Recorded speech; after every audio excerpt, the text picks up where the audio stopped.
सारथी। नमस्कार, उत्तराखंड की खबरों में आपका स्वागत है। मैं हूं मनोज मानस। खबरों का रुख करेंगे उससे पहले देख लेते हैं इस वक्त के अहम हेडलाइंस। चमोली के थराली में फटा बादल, एसडीएम आवास समेत कई मकानों में घुसा मलबा, आधी रात को मची चीख पुकार, अब तक 2 की मौत। चमोली में बादल फटने से घटना, सीएम धामी ने जताया दुख।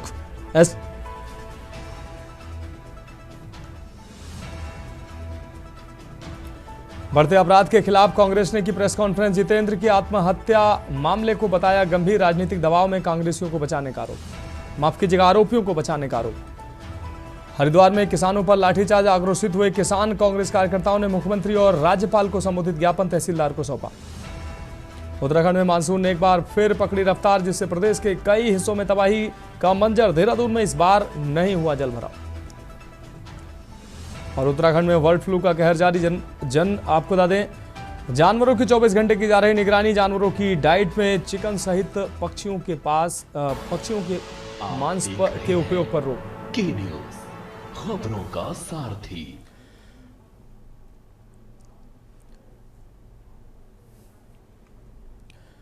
और अब खबरें विस्तार से। हम खबर से बुलेटिन की शुरुआत करेंगे, लेकिन उससे पहले सीधा आपको देहरादून लिए चलते हैं, जहां आप मुख्यमंत्री धामी एक कार्यक्रम में पहुंचे हुए हैं। क्या कुछ कह रहे हैं आपको दिखाते हैं। इस कार्यक्रम में मुख्यमंत्री धामी पहुंचे हैं।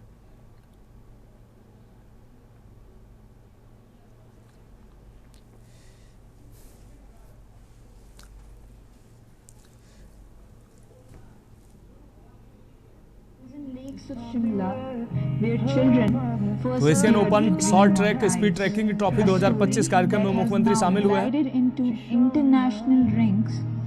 Carrying with it the hope of a nation. This is not just the story of a sport. This is the story of belief, of resilience. This is the story of the Ice Skating Association of India.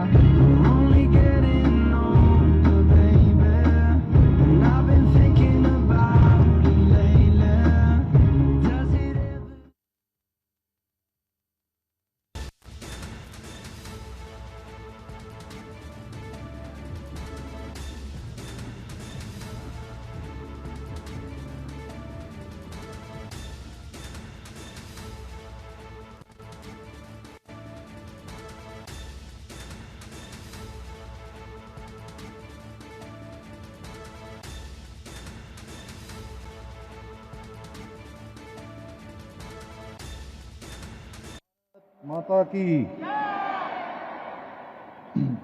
Asian open short track speed skating trophy के समापन समारोह में अभी हमारे बीच में अध्यक्ष special Olympic Bharat doctor मल्लिका नड्डा जी,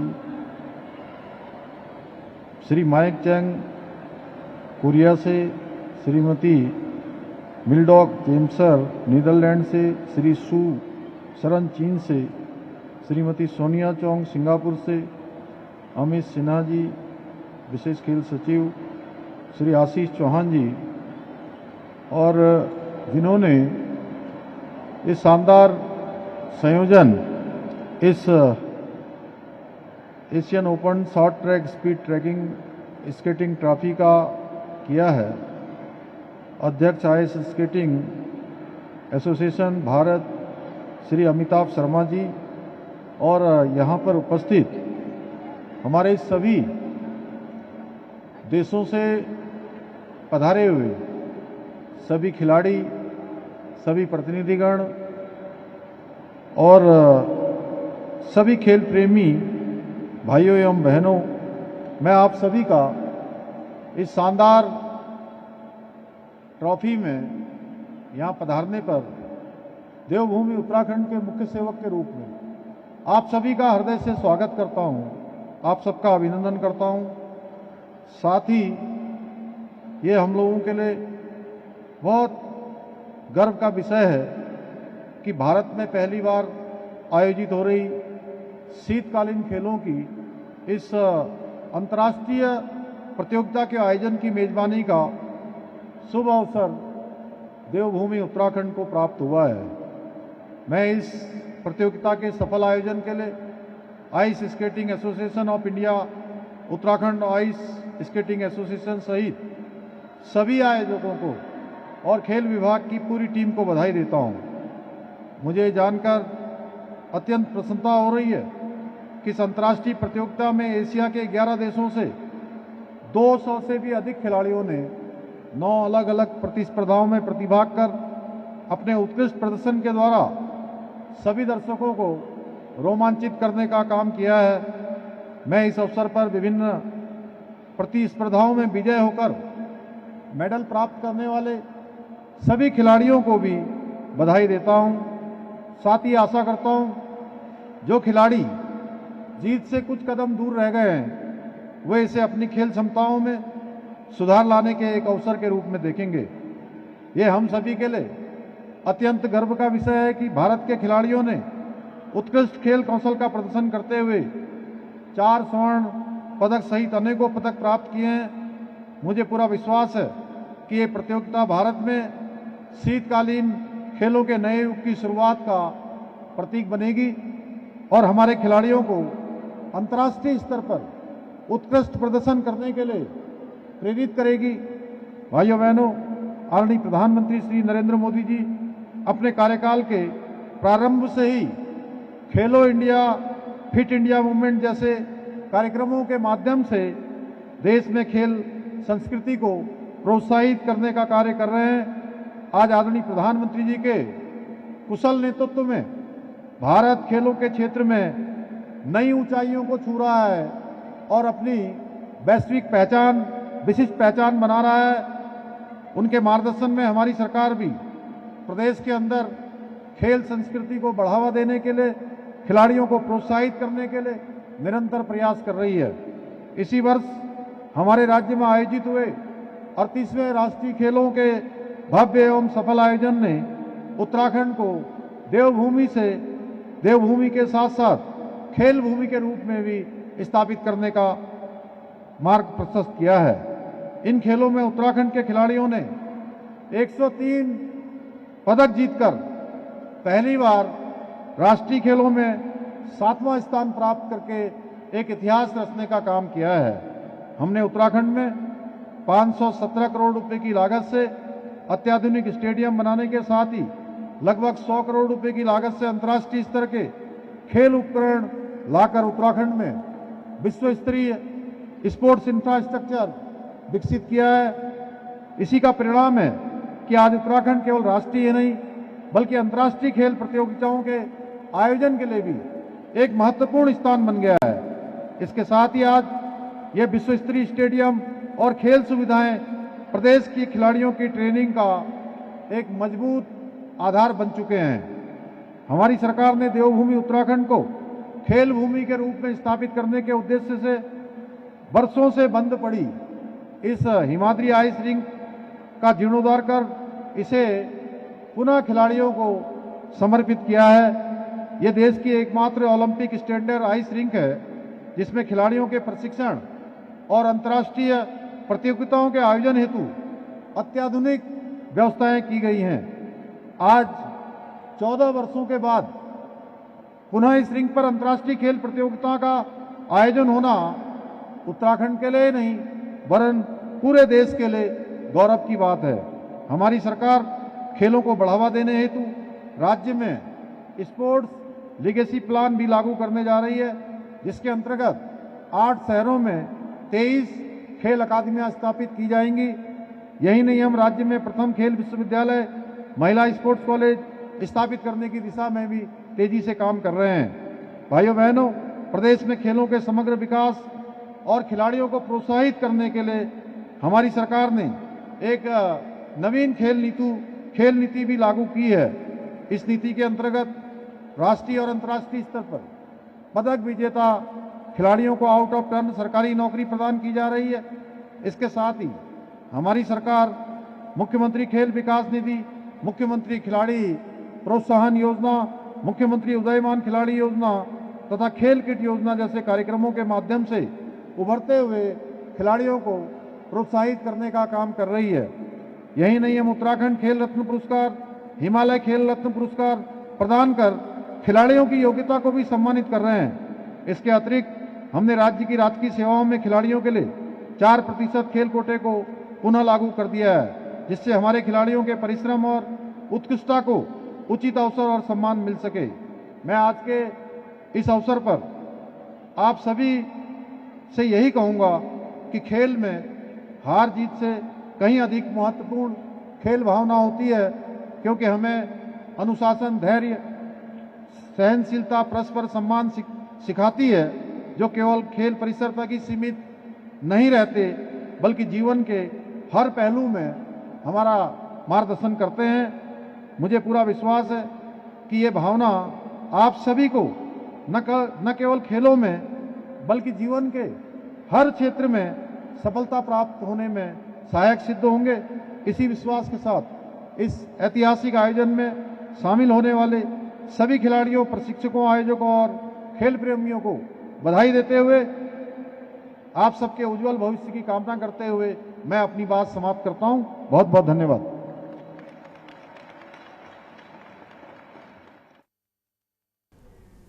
तो मुख्यमंत्री धामी को आप सुन रहे थे। बढ़ेंगे खबरों की ओर। चमोली से अहम खबर, जहां थराली में देर रात बादल फटने की घटना सामने आई है। मलबे से थराली बाजार और कोट द्वीप में तबाही मची है।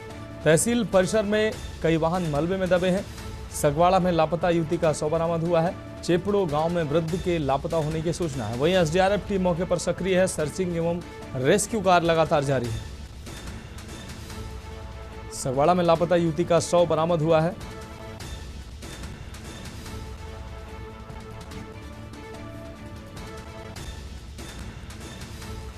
चेपड़ो गांव में वृद्ध के लापता होने की सूचना।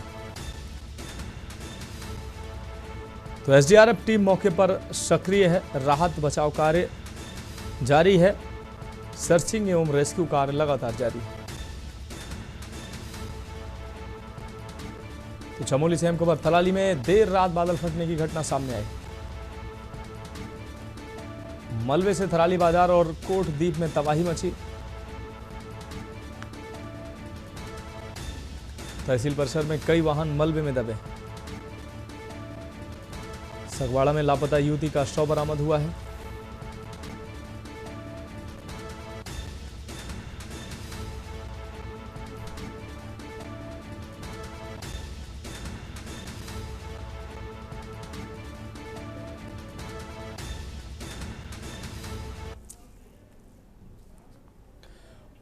अगली खबर का रुख करेंगे देहरादून से। अगली खबर, जहां उत्तराखंड की राजनीति से जुड़ी अहम खबर आपको दिखा रहे हैं। धामी कैबिनेट का जल्द होने जा रहा है विस्तार। आपको बता दें, सूत्रों से जानकारी सामने आ रही, नए चेहरों को मिल सकती है जगह।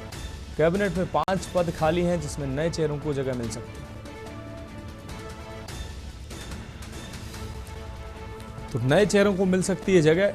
5, आपको बता दें, कैबिनेट में 5 पद खाली हैं। इन पदों को भरा जा सकता है। सूत्रों से जानकारी सामने आ रही है।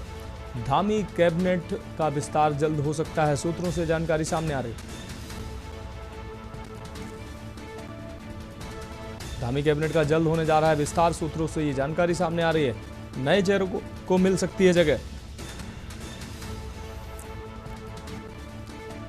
कैबिनेट में 5 पद खाली हैं।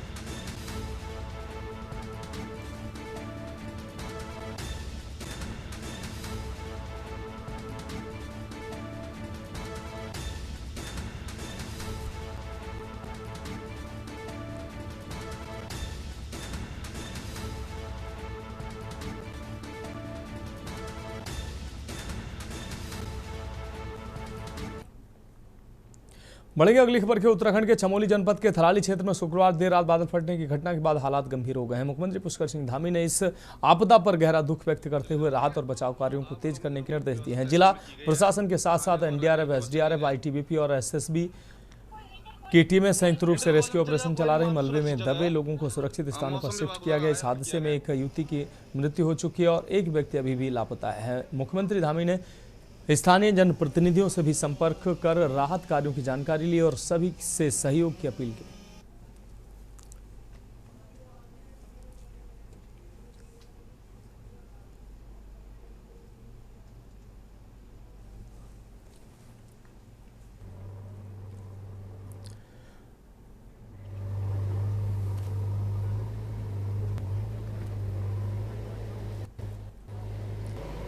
तो संयुक्त टीमों द्वारा चलाया जा रहा रेस्क्यू ऑपरेशन, एक महिला की मौत की खबर सामने आ रही, जबकि एक व्यक्ति अभी भी लापता है। धराली में बादल फटने से मची तबाही।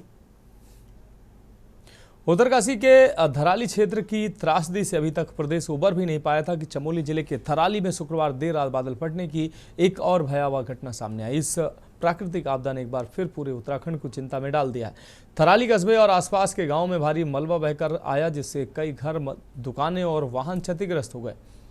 प्रदेश प्रवक्ता कमलेश रवन ने बताया कि मानसून के चलते राज्य इस समय आपदा की चपेट में है और सरकार पूरी तरह से राहत कार्यों में जुटी है। मुख्यमंत्री पुष्कर सिंह धामी स्वयं हालात की मॉनिटरिंग कर रहे हैं और अधिकारियों को आवश्यक दिशा निर्देश दे रहे हैं। स्वास्थ्य सेवाएं, भोजन, पानी, कपड़े जैसी जरूरी सामग्री प्रभावित क्षेत्रों में भेजी जा रही हैं। साथ ही जिन लोगों को नुकसान पहुंचा उनके लिए आर्थिक सहायता पर भी विचार किया जा रहा है।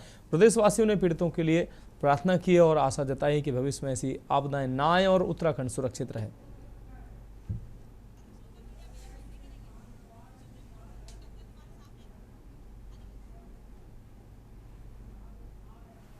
है उसमें तथ्य। देखिए, बहुत ही दुखद है जिस तरीके से, क्योंकि बरसात चल रही है और बरसात के चलते हमारा प्रदेश इस वक्त आपदा की चपेट में है और आपदा से ग्रस्त जो लोग हैं उनको सरकार अपनी तरफ से पूरी मदद देने की कोशिश कर रही है और किसी को भी हानि ना हो ये पूरी कोशिश कर रही है। और जहां पर जिन क्षेत्रों में आपदा आती है वहां पर मुख्यमंत्री जी स्वयं मॉनिटरिंग करने का काम करते हैं, अधिकारियों को दिशा निर्देश देकर के कोई भी व्यवस्था खराब ना हो, वहां पर सारी चीजें पहुंचने का काम हो।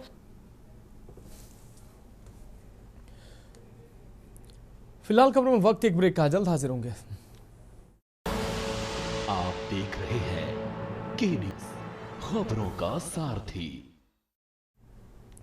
ब्रेक के बाद उत्तराखंड की खबरों में एक बार फिर से आपका स्वागत है। बढ़ेंगे अगली खबर की। उत्तराखंड में लगातार हो रही बारिश ने हालात बिगाड़ दिए हैं। पहाड़ों पर बादल फटने और तेज बरसात का सीधा असर अब हरिद्वार में दिखाई दे रहा है। गंगा का जलस्तर चेतावनी निशान पार कर गया है और 93.25 मीटर तक पहुंच चुका है, जो सामान्य से 25 सेंटीमीटर ऊपर बह रहा है, जबकि खतरे का निशान महज 94 मीटर है। यानी गंगा अब खतरे के बेहद करीब पहुंच चुकी है। गंगा तटवर्ती इलाकों को प्रशासन ने अलर्ट मोड पर रखा है और लोगों को सतर्क रहने की अपील की गई है। अगर जलस्तर और बढ़ता है तो गंगा किनारे बसे गांवों में बाढ़ का खतरा मंडरा सकता है। हरिद्वार में गंगा नदी का जलस्तर 293.25 मीटर चल रहा है। डिस्चार्ज 1.5 लाख क्यूसेक के आसपास है। खतरे का निशान 294 पर, चेतावनी स्तर 293 पर है। लगातार हो रही बारिश से जलस्तर में वृद्धि हुई है और अभी जो ट्रेंड है वो राइजिंग है, तो ऐसी संभावना है कि जलस्तर में भी और वृद्धि हो सकती है। तो पहाड़ पे जैसे बादल फटा उसका कितना प्रभाव? ऊपर से जब पानी की मात्रा ज्यादा आएगी तो निश्चित रूप से यहाँ पर जलस्तर में वृद्धि होगी और उसके लिए हमारे सभी ड्यूटी पॉइंट्स अलर्ट हैं और लगातार हम लोग प्रशासन के संपर्क में। उत्तराखंड में मानसून ने एक बार फिर रफ्तार पकड़ ली है, जिससे प्रदेश के कई हिस्सों में तबाही का मंजर देखने को मिला। हाल ही में उत्तरकाशी के धराली क्षेत्र में आई आपदा के बाद अब चमोली क्षेत्र के थराली क्षेत्र में बादल फटने की घटना ने हालात को और गंभीर बना दिया। इस घटना में कई घर और वाहन मलबे में दब गए हैं और एक युवती की मौत तथा एक व्यक्ति के लापता होने की पुष्टि हुई है। धर्मपुर विधानसभा के विधायक विनोद चमोली ने इस आपदा पर चिंता जताते हुए कहा कि उत्तराखंड में पिछले कुछ वर्षों से लगातार बादल फटने की घटनाएं सामने आ रही हैं, जिससे भारी नुकसान हुआ है। उन्होंने कहा कि सरकार सतर्क है और आपदा के बाद राहत एवं बचाव कार्यों को लेकर गंभीरता से प्रयास जारी हैं। विधायक ने यह भी बताया कि वह पिछले 8 वर्षों से जनसेवा में कार्यरत है और हर वर्ष बरसात से पहले जल भराव वाले क्षेत्रों में सुधार कार्य कराए जाते हैं। देहरादून के ISBT कारगी और भारूवाला और मोथरोवाला जैसे इलाकों में इस बार जलभराव की समस्या में कमी आई है, जो सरकार की दिशा और नीयत को दर्शाता है। और हम देख रहे हैं कि लगातार घटनाएं होती जा रही हैं। उत्तराखंड में इस बार बरसातों के दौरान हुआ है और अभी बरसात चल रहा है, इसलिए सतर्क रहने की आवश्यकता है। चिंता है कि किस तरह से आपदा के बाद जो परिस्थितियां बन रही हैं कैसे उससे निपटा जाएगा। लोग लगातार प्रयासरत हैं, लोगों को कैसे राहत दी जा सकती है और आगे भविष्य में लोगों को नुकसान न हो इसके लिए हम क्या कदम उठा सकते हैं, उस पर सरकार लगातार चिंता कर रही है, चिंतन कर रही है और आगे उस पर कार्रवाई करेगी। बढ़ेंगे अगली खबर की। उत्तराखंड कांग्रेस प्रदेश अध्यक्ष करण माहरा ने आज कांग्रेस मुख्यालय देहरादून में प्रेस वार्ता की। इस दौरान उन्होंने बनियावाला निवासी जितेंद्र की आत्महत्या मामले को गंभीर बताते हुए आरोप लगाया कि आरोपी हिमांशु को राजनीतिक दबाव में बचाया जा रहा है। माहरा ने कहा कि मृतक के परिजनों के अनुसार आरोपी के भाजपा के बड़े नेताओं से संबंध है। आत्महत्या की घटना के कई घंटे बाद भी कार्रवाई न होना सरकार और पुलिस पर सवाल खड़े करता है। कांग्रेस ने मांग की है कि आरोपी को बचाने की कोशिश करने वाले पुलिसकर्मियों पर तुरंत कार्रवाई की जाए और संबंधित अधिकारियों को सस्पेंड किया जाए।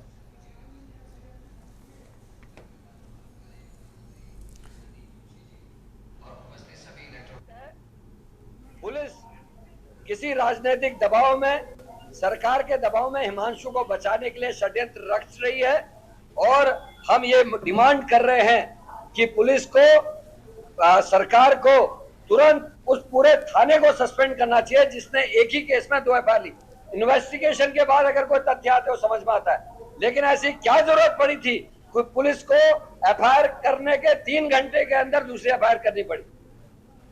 लॉ एंड ऑर्डर पूरी तरीके से समाप्त है। जिस तरीके से पंचायत चुनाव में पुलिस का रोल रहा है, चाहे वो नैनीताल में हाईकोर्ट में क्या टिप्पणी एसएसपी के खिलाफ हाईकोर्ट में जज ने की, आप सबने देखा है। बढ़ेंगे अगली खबर की ओर। हरिद्वार में किसानों पर हुए लाठीचार्ज से आक्रोशित किसान कांग्रेस के कार्यकर्ताओं ने मुख्यमंत्री और राज्यपाल को संबोधित ज्ञापन तहसीलदार को सौंपा। इस दौरान आक्रोशित लोगों ने मामले की जांच करवाने और दोषियों के खिलाफ कड़ी कार्रवाई की मांग की है। आपको बता दें कि बाजपुर के एसडीएम कार्यालय पर किसान कांग्रेस प्रदेश अध्यक्ष हरमिंदर सिंह लाडी के नेतृत्व में कार्यकर्ता एकत्र हुए, जहां किसान कांग्रेस के प्रदेश अध्यक्ष हरमिंदर सिंह लाडी ने 303 मांगों को लेकर मुख्यमंत्री और राज्यपाल को संबोधित ज्ञापन तहसीलदार अक्षय कुमार भट्ट को सौंपा। इस दौरान हरमिंदर सिंह लाडी ने कहा कि बीते दिनों हरिद्वार में किसानों पर लाठीचार्ज किया गया, जिसमें कई किसान घायल हुए। उन्होंने कहा कि मामले की जांच करवाकर दोषियों पर कड़ी कार्रवाई होनी चाहिए। उन्होंने कहा कि जल्द मांग पूरी नहीं होगी तो किसान कांग्रेस के कार्यकर्ता आंदोलन करेंगे। देखिए, किसान को कुचलने की राजनीति जब से भी सेंटर में बीजेपी आई है, स्टेट में आई है, ये किसान और मजदूर को कुचलती है। अगर किसान बेचारा अपना कोई मांग लेके जाता है तो उसका आपके सामने आपने देखा होगा कैसे लाठियों के साथ उनको जख्मी किया गया है। हम उसकी घोर निंदा करते हैं और मैं तो ये कहना चाहूँगा सरकार को कि ऐसा मत करना कि किस दिन किसान जो अन्नदाता है, धरती का अन्नदाता है, वो कहीं सड़कों पर आ गया तो उसने जिस दिन किसान ने अपनी फसल देनी या दूध देना बंद कर दिया अपनी डेयरी का, तो उसकी जिम्मेदार सरकार होगी। मैं तो ये कहना चाहता हूँ कि अगर किसान अपनी मांग भी रखते हैं, उस मांग रखने का अधिकार नहीं है तो क्या इस देश का कानून है? आपने देखा भी कैसे चीटा चपटी करी गई, पक्ष के नेता को भी नहीं बख्शा गया। क्या है? सबका ध्यान भ्रष्टाचार की ओर है, सबका ध्यान धांधली की ओर है, सबका ध्यान बदमाशी के साथ सीटें छीनने का है। खबर लक्सर से, जहां कांग्रेस विधायक अनुपमा रावत ने आरोप लगाया है कि प्रदेश का सरकारी तंत्र ध्वस्त है, इसलिए जहां अवैध खनन और भ्रष्टाचार का बोलबाला है, वहीं दूसरी तरफ आम जनता महंगाई की मार से बेहाल है। वहीं युवाओं को रोजगार के लाले पड़े हैं। कानून व्यवस्था की बदहाली से लोगों में भय व्याप्त है। विधायक ने कहा कि धराली त्रासदी ने सभी को झकझोर कर रख दिया है। इसके बावजूद पीड़ित परिवारों के साथ में मजाक किया जा रहा है। आरोप लगाया कि पीड़ितों के नुकसान का आंकड़ा सरकार के पास नहीं उपलब्ध है, इसलिए मुआवजे के नाम पर 5,000 रुपए का चेक देकर पीड़ित परिवारों के जख्मों पर नमक छिड़का जा रहा है। कांग्रेस विधायक ने दावा किया कि प्रदेश की जनता मौजूदा सरकार की असलियत समझ चुकी है। भाजपा के पतन का दौर शुरू हो चुका है। उन्होंने हरिद्वार में किसानों पर हुए लाठीचार्ज और 30 करोड़ के एफडी फंड मामलों की जांच कराने की मांग उठाई।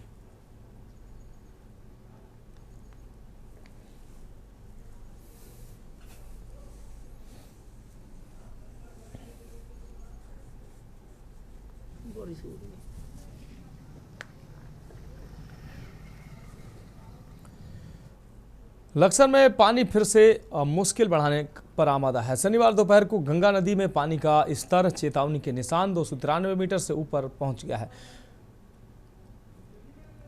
पानी बढ़ने की वजह से पुलिस प्रशासन ने गंगा और सोलानी के आसपास के क्षेत्र में फिर से अलर्ट जारी कर दिया। क्षेत्र में पिछले कुछ दिन से मौसम साफ है, इसके चलते गंगा व सोलानी नदी का पानी भी धीरे धीरे कम हो रहा था, लेकिन 2 दिन पहले टिहरी बांध से 10,000 क्यूसेक पानी गंगा में छोड़ दिया गया। इसके बाद से जलस्तर फिर बढ़ने लगा है। शनिवार दोपहर 1 बजे गंगा नदी का पानी खतरे के निशान 293 मीटर से 30 सेंटीमीटर ऊपर रिकॉर्ड किया गया। उधर सोलानी नदी में भी पानी पहले से काफ़ी बढ़ गया। सोलानी के नज़दीक बसे कुआंखेड़ा गांव निवासी ललित कुमार, सुभाष चंद्र, प्रवीण कुमार आदि किसानों ने बताया कि नदी के आसपास के खेत पहले से ही जलमग्न है। अब दोबारा जल स्तर बढ़ने से पानी कई जगह तटबंध से रिसकर खेतों में आ रहा है।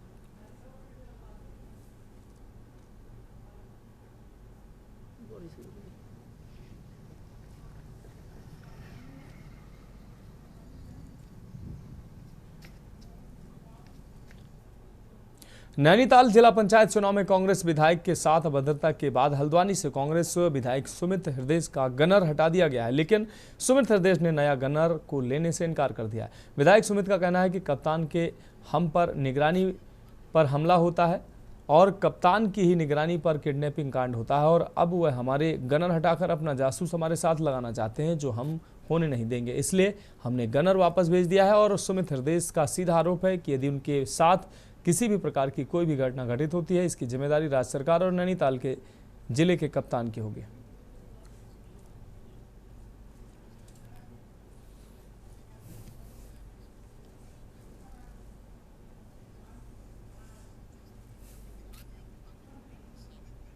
ये जो कप्तान साहब है, इन्होंने साबित कर दिया राजनीतिक कप्तान है।